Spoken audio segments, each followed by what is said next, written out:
and supposition or whatever, and some of them are good suppositions and some of them are bad suppositions. But I don't think that there's any more, I mean, I don't think that there's any more than a typical history book. You just don't, we're not going to have 100% accuracy about any of these things.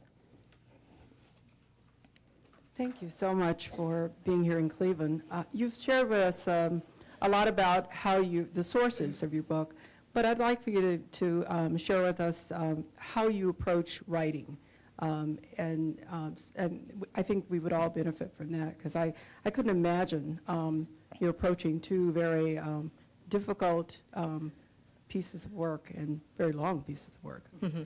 Well, the first book is not that long.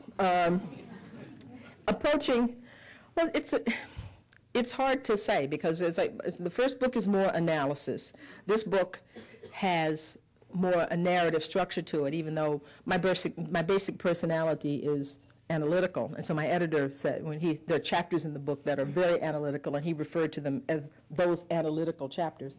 I mean, you know, I think he got used to them, but because I do sort of break the narrative off at one point and do the kind of thing that I'm more prone to doing than storytelling.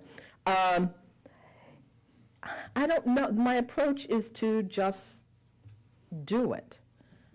I mean, you know, that there's a sense that there's a story or something that I want to tell, and what I have to do is to have enough information that gives me the confidence to speak about it or to write about it with some authority. And very often, if I'm writing and I get stuck, and the sort of writer's block that people talk about, writer's block, it usually means that I haven't done enough research. I mean, in my case, I have not done enough research. I don't know the particular section that I'm writing about well enough to proceed. So I love to write. I like writing, but I like researching as much, if not more, than that. So I don't know how it's done, other than that if there's an idea that I want to communicate to people, I have to familiarize myself enough with everything around it, ask all the kinds of questions that I think could be asked, and answer them beforehand, and then proceed.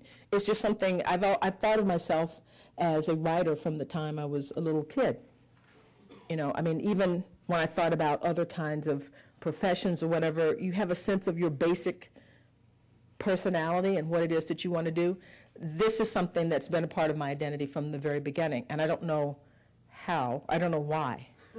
But no, I mean, you know, there are some people who know what they want. I have 2 kids.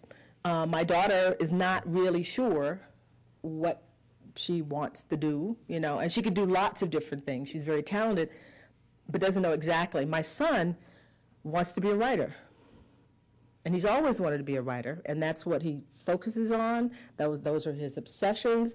I mean, it's a part of who he is, and so I don't know where that comes from. It's just a part of people. Thanks. Pardon me. I'm also teaching your work at Case Western Reserve. So. Well, I get to come to Case Western. Yes.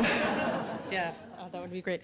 I wanted to ask you about the sort of larger issues in your book. These are some microhistory kinds of studies that you've been doing, but I was wondering if you could comment about the sort of larger American landscape for mixed-race people in the slavery era.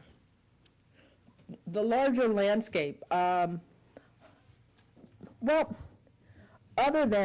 first thing to recognize is that this was something that was widespread.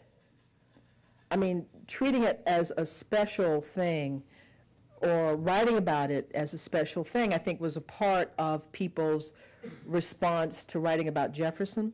Because Jefferson is special, there's a sense that, well, we're writing about something that's odd or unusual. And it's bizarre because on one page people would say, well, of course this happened all the time. But then when you come to him, in slaveholding communities, this happened all the time. But this particular slaveholder, because he's a founder and he means something to us, it becomes this kind of special thing. So the first thing would be to think about how African people were transformed genetically on the American continent. There's a magazine, it's not this issue of Harvard Magazine, but the one before, they're actually writing about population genetics in England, how at one point everybody thought that Irish people and English people were totally different folks, but the DNA now is telling people, I don't care what stories you're telling about yourself, the fact is, genetically, you people are very, very much linked. And so how that is transforming the history, because you take the stories that people tell and the genetics are telling you something completely different. And they just sort of, as an aside, talked about the sort of transformation of African people in the United States genetically. I mean, they've done sort of population, sort of spot checks of people in the South, and they find that in some communities, African American males, something like almost 45% of them have European Y male chromosomes. And the Y chromosome only goes down through the male, so that doesn't account for, say, slaveholders or people who had daughters with enslaved people, nor does it account for people who had sons who then had daughters afterwards. That's a huge number of people. So there's been this transformation. So it is something that was prevalent at the time period. And as I said in my talk, it made a difference for some people, for some slave owners, and for other people, it didn't make any difference at all. It was just total, exploitation. People didn't care about their kids, the kids that they produced. But I would say the ubiquity, the commonness of it is something that people ought to think about, and what that means, not only for African American people who, if you go to a black family reunion, people will be all different colors, different hair textures, different colors. Very often the older people are more fair-skinned than the younger people, because that's what people did back in that, in the old, back in those little towns, that's, people mixed. So I think the commonness of it, then to think about women. This is a story about women in lots of ways. Jefferson's daughters, Jefferson's wife. This is use that term, patriarchal society. Jefferson is at the pinnacle of this, and everybody, white women, black men, are all sort of adjusting their lives around what he wants to do, in a way.